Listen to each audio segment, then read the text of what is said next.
Welcome back to PTL. Yesterday marked 1 year since the World Health Organization declared COVID-19 a global pandemic. And tomorrow will mark 1 year since President Trump declared it a national emergency in the U.S.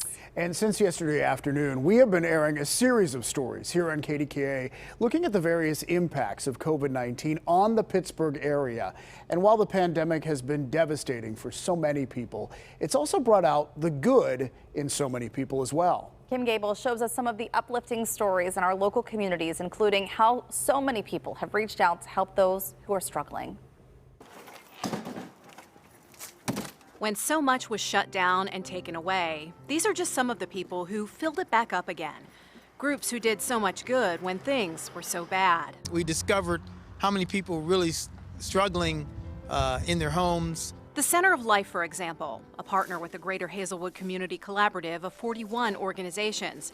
For them, it was a pre-action rather than a reaction. We were able to come together actually the Friday before the governor shut down the state to organize and to begin to look at ways that we could serve the community in a way where nobody fell through the cracks. Food deliveries, elder care, children's programs, an impressive response that amazed everyone. That's what they told us, we didn't know, we didn't know until they told us that. But I mean, it's a testimony to the community and the way everybody came together. And young people even making music together when they couldn't physically be together. But I saw a lot of our students, especially those that are teenagers or in our music programs, step up in a really creative way to create music and art that spoke to not just their experience, but the experience of so many of their peers. So what else did we see happening in your communities? We really took notice of the so-called COVID collaborations. Organizations, businesses, and nonprofits joining forces, combining their resources to make an impact in an even bigger way. The need was so great right now, this past year, and it still continues, but it forced everybody to sort of reach out and how can we do this to be the most efficient way possible. Deborah Kriske galvanized a team of family volunteers to fill trucks and lift spirits, all of them paying it forward. So many agencies doing the front line, the heavy lifting, like the Lighthouse Foundation and the Batch Foundation. So we worked with those kinds of partners where we could generate the cash and the goods and the gift certificates, and they got them right into the hands of the people that needed them most. And the need for love and compassion spawned virtual connections, even adoptions.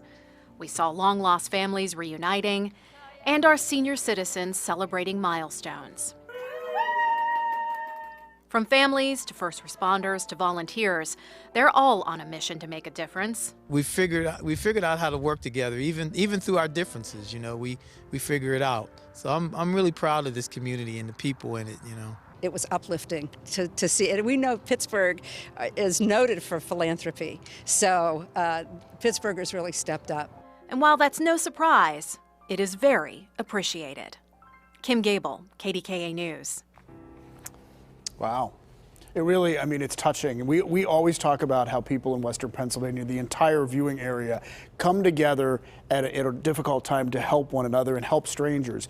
But I love watching that piece because it put a real different perspective on this past year. Oh, yeah. I remember, towards the beginning, maybe April, May, I covered the Dormont Choir, neighborhood coming out to sing on their front porches just to bring a little bit of cheer to everyone's days. I remember doing a story, too, about Love Pittsburgh, the local business here, who was writing postcards for people who they couldn't see. So there have been these little things throughout the year. You just interviewed that wonderful woman, the mask lady from Cranberry, who has made thousands of masks now to give away to people. She's close to 10,000 masks. Yeah. She's going to let us know, by the way, and update us. Yeah, so we've seen these people who are stepping forward, using what they have to give back in a big way. It's been inspiring to see at least that. Yeah, it's heartwarming. Yeah.